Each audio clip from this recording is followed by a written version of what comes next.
SI भर्ती का paper exam से पहले खरीदना है तो 10 लाख रुपए। पेपर खरीदने के बाद अगर पेपर नहीं दे सकते तो डमी कैंडिडेट की भी व्यवस्था है। हाँ, कीमत डबल हो जाएगी, यानी 20 लाख रुपए। आरोप है किसी प्रक्रिया से गुजरकर राजस्थान एसआई भर्ती 2021 को अपना टॉपर मिला था। जो लड़के लड़कियां दिन रात पढ़ाई कर रहे थे, सूरज निकलने से पहले दौड़ और वर्जिश के लिए निकल जाते थे, जिनका एग्जाम भी अच्छा हुआ था, लेकिन नहीं पता था कि एग्जाम के बाद ज्वाइनिंग का सफर इतना लंबा होगा।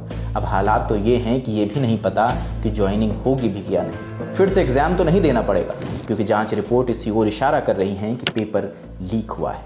सभी की निगाहें राजस्थान हाईकोर्ट के फैसले को ताक रही हैं। पेपर हुए तकरीबन 4 साल गुजर गए हैं। कईयों की शादी रुक गई है क्योंकि सिलेक्शन के आधार पर ही शादी तय हुई थी। कई इस बीच ओवर एज भी हो गए। अब सवाल है कि राजस्थान एसआई भर्ती रद्द होगी या नहीं। अगर होगी तो सरकार उन लोगों के साथ कैसे इंसाफ करेगी जो दोषी नहीं है, जिन्होंने अपनी काबिलियत के दम पर एग्जाम पास किया है। क्योंकि पेपर लीक हुआ, उसमें उनकी क्या गलती है। सवाल यह भी है कि 3 दिनों में कराई गई परीक्षा में पेपर लीक किसकी मिलीभगत से हुआ। आज इन्हीं सवालों के जवाब तलाशेंगे। 3 फरवरी 2021 राजस्थान पब्लिक सर्विस कमीशन माने आरपीएससी ने 859 पदों के लिए पुलिस सब इंस्पेक्टर की भर्ती निकाली। 7,97,000 लोगों ने आवेदन भरा। 13, 14 और 15 सितंबर 2021 को राजस्थान के 11 जिलों के 802 सेंटर्स पर एग्जाम हुआ। 3,80,000 लोगों ने एग्जाम दिया। 24 दिसंबर 2001 को रिटर्न एग्जाम का रिजल्ट आया। 18,787 लोग एग्जाम पास कर चुके थे। फिजिकल और इंटरव्यू एग्जाम देने के बाद जून 2023 को 795 लोगों की फाइनल सूची जारी हुई। इसके साथ ही सोशल मीडिया पर कुछ स्क्रीनशॉट शेयर होने लगे। आरोप लगे कि लिस्ट में अकेले जालौर और सांचौर से 100 से ज्यादा नाम हैं। इंडिया टुडे से जुड़े आनंद चौधरी की रिपोर्ट के मुताबिक इन सब दावों की जब जांच हुई तो पता चला लिस्ट में 33 लोग जालौर और सांचौर से हैं। आरोप ये भी लगे कि राजस्थान के हसनपुर के शांति नगर स्थित रविंद्र बाल भारतीय सीनियर सेकेंडरी स्कूल में पेपर लीक हुआ था। धीरे धीरे कुछ और आरोप सामने आए। आरोप कि डमी कैंडिडेट्स ने एग्जाम दिया। जांच शुरू हुई। उस वक्त की तत्कालीन अशोक गहलोत सरकार ने दावा किया कि एसआई भर्ती 2021 में किसी तरह की गड़बड़ी नहीं हुई है। दिसंबर 2023 का वक्त आया, सरकार बदली, मुख्यमंत्री बने बीजेपी के भजन लाल। नई सरकार ने स्पेशल ऑपरेशन ग्रुप माने एसओजी का गठन किया और जांच के निर्देश दिए। 6 मार्च 2024 को राजस्थान पुलिस अकादमी से 14 ट्रेनी एसआई को गिरफ्तार किया गया। जांच के दौरान अब तक 55 से ज्यादा लोगों की गिरफ्तारी हो चुकी है। एग्जाम रद्द करने की मांग को लेकर छात्र राजस्थान हाईकोर्ट भी पहुंचे। कोर्ट ने सरकार से अपना पक्ष रखने को कहा। 26 मई को इस मामले में फैसला होने की उम्मीद जताई जा रही थी, लेकिन ऐसा नहीं हुआ। सरकार की ओर से पेश हुए डबल एजी एडिशनल एडवोकेट जनरल विज्ञान शाह ने हाईकोर्ट से अंतिम फैसले के लिए कुछ वक्त मांगा है। कहा कि कोर्ट के निर्देश पर 20 मई को कैबिनेट की सब कमेटी की बैठक हो चुकी है, लेकिन उसके बाद 24-25 मई को दिल्ली में नीति आयोग की बैठक थी। मुख्यमंत्री का बैठक में जाना जरूरी था। ऐसे में मुख्यमंत्री स्तर पर विचार विमर्श नहीं हो सका। हाईकोर्ट ने सरकार को अंतिम फैसले के लिए 1 जुलाई तक का समय दिया है। हमने बात की पिटिशनर के वकील एडवोकेट हरेंद्र नील से। जाना कि 26 मई को हाईकोर्ट में जेरे के दौरान क्या क्या हुआ। कि आज राज्य की तरफ से महाधिवक्ता राजेंद्र प्रसाद साहब अपीयर हुए थे। उन्होंने कहा कि जो चीफ मिनिस्टर है और जो सब कमेटी के मिनिस्टर्स हैं वह नीति आयोग की जो मीटिंग है उसमें गए हुए हैं। इसके कारणवश सरकार कोई भी निर्णय इस भर्ती को लेकर अमल पर नहीं ला पाई। साथ ही साथ उनके द्वारा कहा गया कि अभी हम इस पे विचार विमर्श कर रहे हैं कि भर्ती रद्द हो या ना हो। अभी हमें और समय दिया जाना चाहिए, क्योंकि इसी हफ्ते कोर्ट कार्य कर रहा है हाई कोर्ट, और अगले महीने से जो है वो समर वेकेशंस हैं। तो उनके द्वारा तर्क दिया गया कि मामले को जुलाई में सुना सुना जाना चाहिए। कोर्ट ने सभी पक्षों को ध्यान में रखते हुए और यह भी देखते हुए कि अगले हफ्ते से कोर्ट की छुट्टियां हैं और सारी चीजें हैं, कोर्ट ने यह भी कहा था कि हम जून में भी बैठ जाएंगे अगर आप चाहते हैं तो। फिर सबने यह बोला कि नहीं, हम आपको परेशान नहीं करेंगे, तो आप जुलाई में इसकी सुनवाई कर लीजिए। इसलिए सारे तथ्यों को देखते हुए कोर्ट ने मामले की सुनवाई जो है 1 जुलाई 2025 को रखी है। हरेंद्र नील बता रहे हैं कि हमें उम्मीद है कि कोर्ट जल्द ही राजस्थान एसआई भर्ती 2021 को रद्द करने का आदेश जारी करे। हमने ये भी पूछा, अगर भर्ती रद्द होती है तो हाईकोर्ट और सरकार उन छात्रों के साथ कैसे इंसाफ करेगी जो दोषी नहीं हैं, जिन्होंने अपनी काबिलियत के दम पर एग्जाम क्लियर किया है। एसओजी ने संपूर्ण जांच कर ली और अंत में यह पाया कि यह छटनी करना असंभव है, कौन सही है कौन गलत है। इसी को देखते हुए एसओजी ने जो अपनी रिपोर्ट है उसमें अभिशंसा करी है कि जो पकड़े नहीं गए हैं, मतलब उनको हम एज रिलैक्सेशन दे सकते हैं। पहला, कई लोग एज क्रॉस कर गए होंगे मिनिमम मैक्सिमम एज को। दूसरी चीज, एसओजी ने अपने इस रिपोर्ट, और ये जो रिपोर्ट बनाई गई ये सुप्रीम कोर्ट के आदेशों के तहत बनाई गई है, सुप्रीम कोर्ट के आदेशों में भी ये बात कही गई है। और उन्होंने दूसरी चीज ये बोली कि 2 टाइम का जो भर्तियों का है उसे 2 टाइम तक आप उनको अपेयर करवा सकती हो। मतलब इस भर्ती में जैसे भर्ती कैंसिल हो जाती है तो इसमें तो वो एलिजिबल होंगे, नो डाउट, जो पकड़ा नहीं गया बाय गॉड चांस, अगर उनका सिलेक्शन नहीं होता है इसमें, तो एसओजी ने यह भी कहा कि उनको एक जो अगली परीक्षा आएगी उसमें भी एज रिलैक्सेशन दिया जाना चाहिए। एसआई भर्ती 2021 को रद्द करवाने की मांग को लेकर छात्र दो वर्गों में बंटे हुए हैं। एक भर्ती रद्द कराने की मांग कर रहे हैं और दूसरे कह रहे हैं कि 4 साल का वक्त बर्बाद हो चुका है, इस बीच भर्ती रद्द नहीं होनी चाहिए। हमने दोनों वर्गों के छात्रों से बात की। पहचान न बताने की शर्त पर हमें एक छात्र ने बताया कि वो चाहते हैं कि भर्ती रद्द हो जाए। कह रहे हैं कि वर्दी पहनना हमारा सपना था, इसके लिए हमने सालों तैयारी की है। हम नहीं चाहते वर्दी किसी ऐसे व्यक्ति को मिले जिसने धोखे से एग्जाम पास किया है। अगर आप संख्या के हिसाब से देखें तो ज्यादातर लोग इसमें ऐसे हैं एसआई भर्ती में जो धांधली के माध्यम से परीक्षा पास करके बैठे हैं। इसका मतलब ये बिल्कुल नहीं है कि जिन्होंने मेहनत से परीक्षा पास की है उनके साथ अन्याय किया जाए। सरकार को कुछ उनके लिए उपाय करने चाहिए, सरकार है कर सकती है। लेकिन धांधली जिस प्रकार हुई है, जिस बड़ी संख्या में जो स्टूडेंट्स जो काबिल नहीं थे इस परीक्षा में नकल के माध्यम से पास करके बैठे हैं, और आज के लिए कहीं ना कहीं ये खतरे की बात है। इस प्रकार के लोग अगर अधिकारी बनकर समाज में बैठे हैं तो ये ठीक नहीं है। ये चीजें 4 साल इतना लंबा पीरियड है, उसमें फिर वो भी है, टाइम टाइम की बाउंडेशन भी है कि 25 साल के अगर आप हो जाते हैं तो फिर आप एसआई का एग्जाम नहीं दे सकते। तो कई बार ऐसा होता है कि कोई बच्चा पढ़ने के बाद में स्टूडेंट सिर्फ एक ही बार एग्जाम दे पाता है, वो दोबारा से ऐसा ही एग्जाम नहीं दे सकता। एज रिलैक्सेशन भी कुछ खास नहीं है। अगर आप कई ऐसे स्टूडेंट्स हैं जिनका सपना ही सिर्फ ये है कि मुझे वर्दी चाहिए, वो डीएसपी के रूप में हो या एसआई के रूप में। लेकिन जब धीरे धीरे एसओजी के द्वारा, एसओजी के माध्यम से आरोपियों को पकड़ा गया, जिस प्रकार आरोपियों को पकड़ा, उसके बाद में जो मनोबल टूटा है हम लोगों का कि आरपीएससी जैसा जैसा संस्थान इस प्रकार से परीक्षाएं आयोजित करवा रहा है, यूपीएससी पैटर्न पे जाने का प्रयास कर रहा है लेकिन धांधली को नहीं रोक पा रहा है, तो ये कहीं ना कहीं एक विचार का मुद्दा है। और हमारी बात उन स्टूडेंट से भी हुई जो चाहते हैं कि भर्ती रद्द ना हो। पहचान न बताने की शर्त पे हमें एक छात्र ने बताया कि हमारे गांव में एक भाई की शादी उनकी एसआई भर्ती होने के बाद तय हुई थी। गांव में मिठाइयाँ भी बटी, उसी के आधार पर उनकी बहन की शादी भी तय हुई थी। अब ज्वाइनिंग पर स्टे लग गया है। अगर भर्ती रद्द हो जाती है तो उनका तो पूरा भविष्य अंधकार में चला जाएगा। जैसे कि मेरा भाई है, मतलब मेरे गांव का ही है तो मैं तो भाई बोलता हूँ उसको, तो उसका हुआ है सिलेक्शन। उसका सिलेक्शन होने के बाद में सिलेक्शन हो गया तो गांव में खबर है भाई हो गया, इसके चक्कर में उसकी शादी हो गई। घर में भी दूसरे भी जो कार्यक्रम हुए हैं वो उसी के बेसिस पे हुए हैं कि चलो ठीक है बच्चा नौकरी लग गया।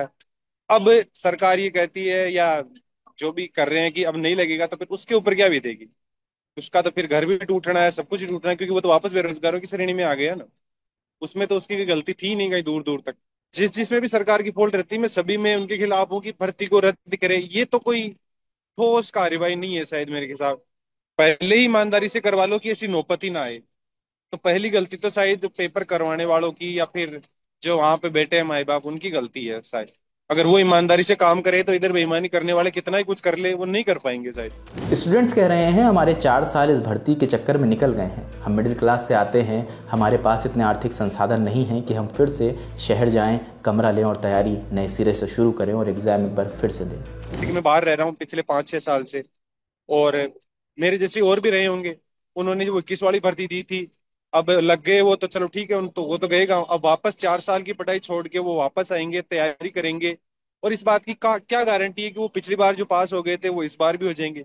और हो भी गया तो उनके 4 साल तो बर्बाद ही हुए ना। अब 4 साल वापस आओ, वो तैयारी करो, रहो, यहाँ का रेंट खर्चा सब कुछ तो इतना अफोर्ड नहीं कर पाते। मैं क्या ग्रामीण फैमिली से हूँ और मध्यम वर्ग का हूँ लड़का, तो फिर मैं तो इस बात के फेवर में नहीं हूँ कि भर्ती रद्द हो।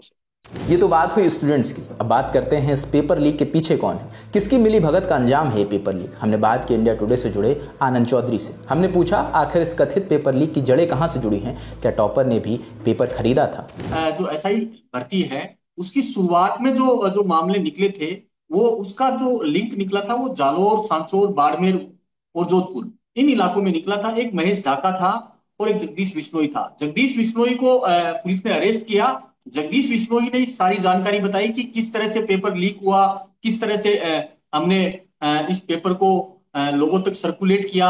आरपीएससी में जो उस समय के जो सदस्य थे वो ही पेपर लेकर गए, और जब आरपीएससी के चेयरमैन जो थे उस समय मोहन छोत्रिये, उनको जब पेपर लाकर दिया तो वो लिफाफा खुला हुआ था।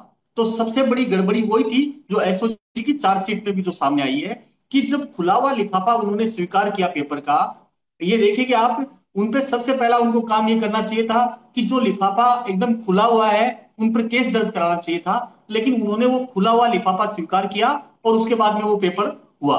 तो यहीं से गड़बड़ियां हो गई थी, और एक होटल में बैठकर इन्होंने, बताया जा रहा है कि उस पेपर को खोला, उसको बाद में सर्कुलेट किया अपने हाथ से लिखकर। तो ये राजस्थान में जो भर्तियां हैं आरपीएससी की, उनमें इस तरह के मामले सामने आते हैं। लेकिन इन भर्तियों में अब आप देखोगे कि पूरी गैंग सक्रिय है, पूरी की पूरी। पहले एक एक संभाग अलग था जिसमें कुछ लोग पेपर आउट करने में भूमिका निभाते थे, लेकिन अब जो मारवाड़ का जो इलाका है उसमें जो ये गैंग सक्रिय हुई है, और वो इन पेपर जो लीक करने में मुख्य भूमिका निभाने लगी है। और इसमें जैसे आपने नाम पूछे, तो इसमें बहुत बड़े बड़े नाम हैं बताया जा रहा है। जैसे आरोप लग रहे हैं कि राजस्थान सरकार के एक मंत्री हैं, उन पर भी आरोप लग रहे हैं कि उन्होंने अपनी प्रेमिका को पेपर लाकर दिया, और उनको लेकर काफी बवाल मचा हुआ है। हनुमान बेनीवाल लगातार अभी जो आंदोलन चल रहा है, धरने चल रहे हैं, कल उन्होंने एक रैली भी की है, अभी पिछले दिनों बहुत बड़ी रैली, तो राजस्थान में कई दिनों बाद में इतनी बड़ी रैली हुई है, उसमें भी उन्होंने आरोप लगाए। तो आप ये देखिए कि इतनी मिली भगत हो गई है इसमें। आप जिन मंत्रियों की अध्यक्षता में जो कैबिनेट सब कमेटी गठित की हुई है, वो फैसला कुछ कर नहीं पा रहे हैं, क्योंकि उस कमेटी में ये राय नहीं हो पा रही है। क्योंकि वो कुछ लोग कह रहे हैं कि पेपर रद्द, जो ये पूरा पेपर था, ये जब सामने आ चुका था, डमी कैंडिडेट आ चुके थे, पेपर पहले ही बिक चुका था 37 दिन पहले, तो इसमें इसको रद्द कर देना चाहिए था। लेकिन अब जो मामला है वो बहुत देर हो चुकी है। सर ये भी बताइए कि इसमें आरपीएससी के सदस्यों की भी मिली भगत है क्या? पेपर लीक माफियाओं को राजनीतिक संरक्षण प्राप्त है? जो एसआई भर्ती 2021 थी वो शुरुआत से ही विवादों में रही है। उसमें आप देखिए कि 103 जो एसआई हैं वो अब तक गिरफ्तार किए जा चुके हैं, या उनको उन्होंने माना है कि उन्होंने परीक्षा में गड़बड़ी की थी। 859 पदों के लिए ये भर्ती हुई थी 2021 में। और आप ये देखिए कि इसमें 300 सब ट्रेनी जो इंस्पेक्टर जो भर्ती हुए, उन सब पर वो जांच के दायरे में है। और एसओजी ने जब नई सरकार बनी और उन्होंने एसओजी का गठन किया, उसके बाद में जो सबसे बड़ी भर्तियों में जो गड़बड़ झाला जो राजस्थान में सामने आया वो एसआई भर्ती थी। और अब एसआई भर्ती ऐसी हो गई है कि ये राज्य सरकार के गले की फांस बन गई है। आप देखिए कि सरकार ने जब सरकार चुनाव से पहले इन्होंने वादे किए थे कि हम आरपीएससी के जो है वो ढर्रा है जो उसको सुधारेंगे, ये सब करेंगे। लेकिन आप ये देखिए कि ये सारे जो एसआई जो भर्ती में जो लोग शामिल थे, कुछ 103 लोगों को छोड़ दें, बाकी लोग अपनी ट्रेनिंग पूरी कर चुके हैं और अब वो नियुक्ति के लिए जा चुके हैं। आप ये देखिए, तो अब आप, मुझे लगता नहीं कि अब सरकार इतना बड़ा फैसला कभी ले पाएगी कि इस पूरी भर्ती को रद्द करे। आनंद चौधरी बता रहे हैं कि सब कैबिनेट की बैठक में कुछ भी तय नहीं हो पाया। 105 लोगों को छोड़कर बाकी सभी की ट्रेनिंग हो चुकी है। सरकार के लिए फैसला लेना आसान नहीं होगा। आरोप ये तक लग रहे हैं कि राजस्थान के एक मंत्री ने अपनी प्रेमिका के लिए पेपर खरीदा था। आरपीएससी के कुछ सदस्यों ने अपने रिश्तेदारों के लिए भी पेपर लिए थे। आरोप ये भी है कि एक होटल में बैठकर इस पेपर लीक की पटकथा लिखी गई है। हमने ये भी पूछा कि एसओजी की जांच में क्या सामने आया। एसओजी ने जिन लोगों को गिरफ्तार किया गया है, जो टॉप लिस्ट में थे, मेरिट में थे, उनमें से 7 लोग एसओजी ने गिरफ्तार किए हैं कि उन्होंने भी पेपर खरीदा था और वो भी पेपर खरीद कर पास हुए थे। इसमें 2 लोग तो वही लोग थे जो आरपीएससी के सदस्य रामूराम रायका, जिनको पकड़ा, उनके ही रिश्तेदार थे। उनकी बेटी थी, उनका एक और रिश्तेदार था। तो इस तरह के लोग इसमें जो हैं पकड़े गए हैं। राजस्थान में हुई एसआई भर्ती रद्द करने की मांग को लेकर राष्ट्रीय लोकतांत्रिक पार्टी के अध्यक्ष और राजस्थान के नागौर से सांसद हनुमान बेनीवाल भी सामने आए हैं। उन्होंने 25 मई को जयपुर के मानसरोवर में युवा आक्रोश रैली बुलाई थी। भारी संख्या में लोगों ने इसमें हिस्सा लिया। बेनीवाल बार बार भर्ती को रद्द करने की मांग दोहरा रहे हैं। उन्होंने कहा कि जरूरत पड़ी तो दिल्ली तक जाएंगे, पीएम आवास का भी घेराव करेंगे। परिणाम तो अब हाईकोर्ट के अंदर मामला है। मैं नहीं कह दूंगा आज सरकार कोर्ट करेगा, लेकिन ये तय है कि जब तक इसका परिणाम नहीं आएगा तो दिल्ली कूच भी होगा इससे बड़ा, ये तो तय प्रधानमंत्री आवास को भी घेर लेंगे, लेकिन लड़ाई जीत के ही उठेंगे। अब देखना होगा कि 1 जुलाई का फैसला किसके पक्ष में होता है, भर्ती रद्द होती है या नहीं। अगर होती है तो उन छात्रों के साथ कैसे न्याय होगा जिनका सिलेक्शन ठीक तरीके से हुआ, जिनका इस पेपर लीक से कुछ भी लेना देना नहीं। इन सवालों के जवाब मिलेंगे तो वो भी आपको बताएंगे। तब तक अपना और अपनों का ध्यान रखें। मेरा नाम रजत है, देखते द ललन टॉप। शुक्रिया।